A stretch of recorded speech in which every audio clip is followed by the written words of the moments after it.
पहुंचा दे। कोलकाता के RG Kar medical college अस्पताल में महिला डॉक्टर के रेप और मर्डर केस में सुप्रीम कोर्ट में सुनवाई जारी है। कोर्ट में सीबीआई की स्टेटस रिपोर्ट में बहुत बड़ा खुलासा हुआ है, ये पर्दाफाश हुआ है। सीबीआई ने दावा किया कि पूरे मामले में लीपापोती करने की भरपूर कोशिश की गई। अस्पताल प्रशासन का रवैया उदासीन रहा है। घटना की सूचना पीड़िता के परिजनों को देरी से दी गई, ये सीबीआई ने स्टेटस रिपोर्ट में कहा है।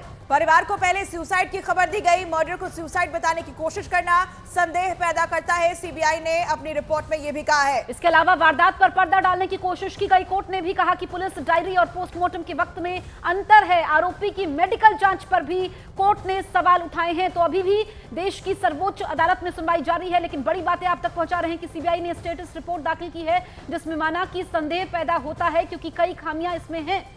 देखिए, एक के बाद एक कई खामियों को उजागर किया गया है। सीबीआई ने अपनी रिपोर्ट दाखिल की है और स्टेटस रिपोर्ट में इस बात का खुलासा हुआ कि पहले तो इस पूरे मामले पर लीपापोती करने की कोशिश की गई। एफआईआर देरी से दर्ज की गई। पीड़िता का अंतिम संस्कार जब हो जाता है उसके बाद एफआईआर दर्ज की जाती है और यहां तक कि क्राइम सीन पर भी तोड़फोड़ की गई, उसे भी टैंपर करने की कोशिश की गई क्योंकि यहां छेड़छाड़ हुई है। इस बात के सबूत मिले हैं सीबीआई को अपनी जांच के दौरान। और सीबीआई ने यह भी कहा है कि इसे आत्महत्या बताने की कोशिश की गई। इससे पहले भी हमने देखा कि देश की सर्वोच्च अदालत ने फटकार लगाई थी और अभी भी इस मामले की सुनवाई जारी है।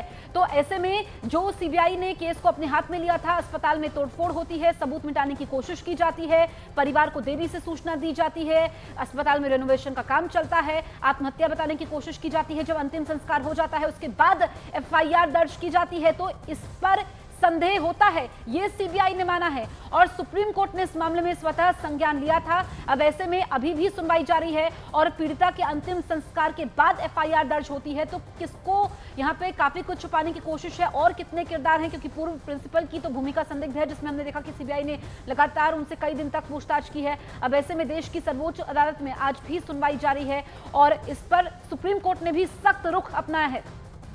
तो देखिए, दूसरी तरफ आपको बता दें कि सुप्रीम कोर्ट लगातार डॉक्टरों से यह अपील कर रहा है कि डॉक्टर्स कम से कम सुप्रीम कोर्ट पर न्याय पर भरोसा जरूर रखें और ये मुद्दा अब सिर्फ एक अस्पताल का, एक कॉलेज का नहीं है, बल्कि पूरे देश के डॉक्टरों का मुद्दा बन चुका है। और ऐसे में सुप्रीम कोर्ट अपील कर रहा है डॉक्टरों से कि वो काम पर वापस लौटे। लेकिन अहम सुनवाई और इस बीच जब सीबीआई की तरफ से स्टेटस रिपोर्ट दाखिल की गई तो यहां पर कई अहम बातें सामने आई और जिस चीज की आशंका जाहिर हो रही थी वो तमाम खुलासे यहां पर हुए हैं। इसी खबर पर न्यूज 18 इंडिया के हमारे सहयोगी विक्रांत यादव जुड़ रहे हैं, सीधे हम उनका रुख कर लेते हैं। विक्रांत, इस पूरे मामले को लेकर फिलहाल क्या और अपडेट है? सुप्रीम कोर्ट में अभी भी सुनवाई चल रही है, क्या बड़ी बातें?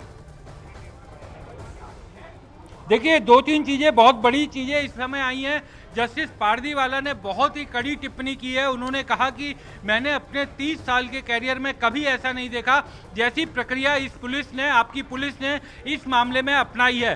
चीफ जस्टिस ने कहा कि जब अपराध की एंट्री, जो जीडी एंट्री हुई थी, वो सुबह 10:10 पर हुई थी, जब फ़ोन कॉल के जरिए ये खबर मिली थी कि ये 3rd फ्लोर पर बेहोशी की हालत में एक पीजी डॉक्टर मिली है। चीफ जस्टिस ने कहा कि पीड़ित के शव को देखकर बोर्ड ने शुरुआती राय दी थी कि मौत का कारण गला घोटने के कारण हो सकता है और सेक्सुअल असॉल्ट से भी इनकार नहीं किया जा सकता।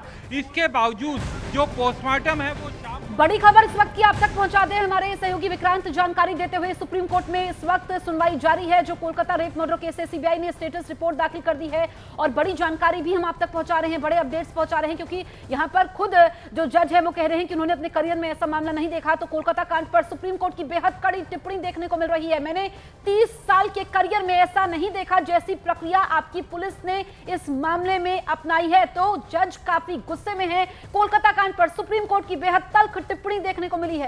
तो देखिए, ये लीपापोती की कोशिश जो की गई है उसी को लेकर सुप्रीम कोर्ट ने बेहद कड़ी टिप्पणी की है कि आखिर पुलिस ऐसा कैसे कर सकती है, इस मामले को छिपाने की इस हद तक कोशिश की गई, ऐसा सुप्रीम कोर्ट के जज ने कहा कि 30 साल के करियर में मैंने नहीं देखा है। बिल्कुल विक्रांत, हमारे सहयोगी लगातार बने हुए हैं। विक्रांत, ये अपने आप में एक ऐसा मामला है क्योंकि जिसने भी इस खबर को देखा सुना रूह कपाने वाला मामला है। खुद यहाँ पर जज कह रहे हैं कि 30 साल के करियर में ऐसी प्रक्रिया जो अपनाई गई है वो उन्होंने नहीं देखी, तो गंभीरता को समझा जा सकता है। देखिए, बिल्कुल जिस तरीके की कड़ी टिप्पणी कोर्ट ने की है कि अपने 30 साल के कैरियर में कभी भी इस तरीके की घटना नहीं देखी जैसा प्रक्रिया इस मामले में पुलिस ने अपनाई है, काफ़ी कड़ी टिप्पणी है। और इसके बाद जो शुरुआती जानकारी, जब आपके पास जीडी एंट्री आई थी कि डॉक्टर बेहोशी की हालत में मिली है वो सुबह 10:10 पर आई थी और उस जो शुरुआती मेडिकल बोर्ड की जो राय थी उसमें भी ये कहा गया था कि मौत का कारण गला घोटने के कारण हो सकता है। उसके बावजूद जो पोस्टमार्टम हुआ वो शाम को 6 से 7 बजे के बीच में हुआ और एफआईआर तो रात को 11:15 बजे दर्ज की गई, यानी कि एफआईआर भी पोस्टमार्टम के बाद दर्ज की गई। तो ये एक बड़ा चौंकाने वाला तथ्य है, क्योंकि आमतौर पर एफआईआर जो होता है वो फर्स्ट इन्फॉर्मेशन रिपोर्ट होता है, जो शुरुआती जानकारी आती है उसके आधार पर एफआईआर दर्ज की जाती है और उसी के आधार पर जांच फिर शुरू होती है। पुलिस ने पोस्टमार्टम करवा दिया लेकिन अभी तक एफआईआर दर्ज नहीं की थी। ये बड़ा चौंकाने वाला तथ्य है जो कोर्ट अपनी सुनवाई के दौरान भी कह रहा है। और सीबीआई ने खुद ये कहा है कि जो क्राइम सीन है वहाँ पर छेड़छाड़ हुई है, जो डॉक्टर हैं उनके दबाव में वीडियोग्राफी करवाई गई, वरना पुलिस वीडियोग्राफी भी नहीं करवा रही थी। तो ये बड़ी चौंकाने वाली बात है। आखिर जो क्राइम सीन होता है वो बहुत ही सेंसिटिव होता है, वहाँ पर किसी भी तरह की छेड़छाड़ जो है वो आरोपियों को फायदा पहुँचा सकती है। तो क्या ये इंटेंशनल किया गया या इस मामले में लापरवाही की गई, ये कोलकाता पुलिस पर बहुत बड़ा सवाल खड़ा होता है कि उन्होंने वो इंटेंशनल किया था या फिर लापरवाही हुई है। बहरहाल कारण चाहे जो भी हो, हकीकत यह है कि सीबीआई का ये मानना है कि क्राइम सीन के साथ छेड़छाड़ हुई थी और वो उसने अपनी रिपोर्ट में भी उसका हवाला दिया है। बिल्कुल, तो विक्रांत अहम जानकारी दे रहे हैं। जिस तरीके से जस्टिस पारदीवाला ने टिप्पणी की है, कड़े रुख में उन्होंने कहा कि 30 साल के करियर में ऐसा मामला नहीं देखा। विक्रांत, यहाँ पर बंगाल सरकार को भी फटकार लगाई गई। पहले भी हमने देखा जब पहले दिन सुनवाई हुई थी इस मामले को लेकर, तो बड़ी फटकार इस मामले को लेकर लगाई गई थी कि कैसे क्राइम सीन जहां है वहां प्रदर्शनकारी घुसते हैं, हजारों की तादाद में प्रदर्शनकारी आते हैं और इस बात की जानकारी पुलिस को नहीं होती, राज्य सरकार को नहीं होती। देखिए, बिल्कुल जो जिस तरीके का इस मामले में पुलिस का रहा रवैया वो निश्चित तौर पर चौंकाने वाला है। जो प्रदर्शनकारी डॉक्टर हैं वो भी वहां पर सवाल उठा रहे थे और जिस तरीके से अस्पताल में तोड़फोड़ हुई, अचानक से इतनी बड़ी संख्या में लोगों का आ जाना और कहीं पर भी ये पूरी तरीके से इंटेलिजेंस फेलियर है। ये कोर्ट ने भी पिछली बार कहा था कि कहीं पर 500 लोग भी इकट्ठा होते हैं तो आपकी पुलिस को पता चलना चाहिए। अगर 7000 लोगों के आने पर पता नहीं चल पाया तो ये इंटेलिजेंस फेलियर है। आखिर कैसे इतनी बड़ी संख्या में लोग वहां पर आ गए और वहां पर तोड़फोड़ कर दी। अगर किसी क्राइम सीन पर तोड़फोड़ हो जाएगी तो आप समझिए इसका सीधा फायदा आरोपियों को मिलेगा, क्योंकि क्राइम सीन से कोई भी छेड़छाड़ आरोपियों के लिए बेनिफिशियल होता है किसी भी आपराधिक मामले की छानबीन के दौरान। तो ये क्या बदनीयत के साथ किया गया था, क्या जानबूझकर किया गया था, ऐसे तमाम सवाल हैं जिनसे अब सीबीआई जूझ रही है, क्योंकि जो शुरुआती जांच होती है वो बहुत ही क्रूशियल होती है। जो शुरुआत के 5 दिन के बाद, क्योंकि सीबीआई आई है, 5वें दिन सीबीआई को केस मिला और तब तक क्राइम सीन से छेड़छाड़ हो चुकी थी, वहां पर तोड़फोड़ हो चुकी थी। तमाम ऐसी चीज़ें हैं जो कलकत्ता पुलिस पर, उसके कार्रवाई पर, उसकी प्रक्रिया पर सवाल खड़े करती है। बिल्कुल, विक्रांत हमारे साथ लगातार बने हुए हैं। विक्रांत, ये बहुत जरूरी भी हो जाता है क्योंकि एक तो अननेचुरल डेथ का मामला कोर्ट ने पूछा कि कब ये मामला दर्ज होता है, दूसरी तरफ बंगाल सरकार को फटकार लगाई जाती है, पुलिस को फटकार लगाई जाती है, यानी कि अस्पताल प्रशासन तो बहुत कुछ छुपाता है, उसके बाद हर स्तर पर लापरवाही बरती जाती है। देखिए, बिल्कुल जसप्रीत, जब आपको ये पता चल गया था कि ये सुसाइड नहीं है, क्योंकि अननेचुरल डेथ का मामला आप तभी उसी सूरत में जीडी एंट्री करेंगे या रिकॉर्ड में लाएंगे जब आपको ये प्राइमा फेसी जानकारी मिल जाए कि ये सुसाइड का मामला नहीं है। जब ये पुलिस को पता चल गया था कि अननेचुरल डेथ का मामला है तो आपने एफआईआर उसी समय क्यों नहीं की, क्योंकि अननेचुरल डेथ उसी सूरत में होगी जब वो कोई प्राकृतिक मौत नहीं है। तो अननेचुरल डेथ, उसके कारण तो आपकी जांच में, इन्वेस्टिगेशन में पता चलेंगे, लेकिन सबसे पहला काम है कि आप एफआईआर दर्ज शुरू करें। तो एफआईआर दर्ज हुई नहीं और आपने ये आपको पता चल चुका था कि ये अननेचुरल डेथ है। इसी कारण कोर्ट स्पेसिफिकली ये पूछ रहा था कि आपको कब पता चला कि ये अननेचुरल डेथ का मामला है, ये प्राकृतिक मौत का मामला नहीं है। और जीडी एंट्री अगर 10:10 पर हुई, बोर्ड के जो मेडिकल बोर्ड था उसने कह दिया कि ये अननेचुरल डेथ लग रही है और इसमें स्ट्रैंगुलेशन कारण हो सकता है, गला घुटने के कारण मौत हो सकती है, और सेक्सुअल असॉल्ट से भी इनकार नहीं किया था। तो कई ऐसी प्राइमा फेसी जानकारी पुलिस के पास थी जिसके आधार पर वो एफआईआर उसी समय दर्ज कर सकती थी और अस्पताल प्रशासन इसमें कंप्लेनेंट हो सकता था, लेकिन ऐसा नहीं हुआ। कंप्लेंट जो एफआईआर है वो बहुत बाद में रात को दर्ज की गई, क्रीमेशन के भी बाद में दर्ज की गई। ये बड़ा चौंकाने वाली बात है कि क्रीमेशन के भी बाद में एफआईआर दर्ज की गई और कोर्ट भी इसी चीज़ को लेकर चिंतित है। और इसी कारण जस्टिस पारदीवाला ने तो यहाँ तक टिप्पणी कर दी कि मैंने अपने 30 साल के कैरियर में ऐसी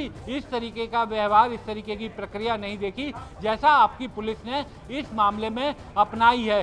किसी भी पुलिस की कार्यशैली पर अदालत की ये सख्त टिप्पणी कई बड़े सवाल खड़े करती है। अब ये सीबीआई को तय करना है, क्योंकि इन्वेस्टिगेशन अब इस पूरे मामले की सीबीआई कर रही है, तो अब ये सीबीआई को तय करना है कि ये पूरा मामला क्या इंटेंशनल किया गया या फिर यह आपराधिक लापरवाही है। क्या इसमें लापरवाही है या जानबूझकर क्राइम सीन के साथ छेड़छाड़ की गई, क्योंकि क्राइम सीन पर अगर छेड़छाड़ होती है तो उसका सीधा फायदा आरोपियों को मिलता है। बिल्कुल विक्रांत, और यहाँ पर एक चीज का जिक्र और करना पड़ेगा, जो डॉक्टर्स अभी धरने पर बैठे हैं, जो नाराज हैं, गुस्से में हैं, उनका भी जिक्र सुप्रीम कोर्ट के अंदर होता है। सुप्रीम कोर्ट लगातार उनसे अपील कर रहा है कि आप काम पर लौट जाइए, लेकिन कोर्ट के अंदर ये बात सामने आई है कि उन डॉक्टर्स के ईमेल गए हैं सुप्रीम कोर्ट के जजेस के पास, जिसमें उन्होंने ये कहा है कि हम अभी भी आतंकित हैं। कई ऐसे डॉक्टर्स जिन्हें धमकी मिली है इसे लेकर।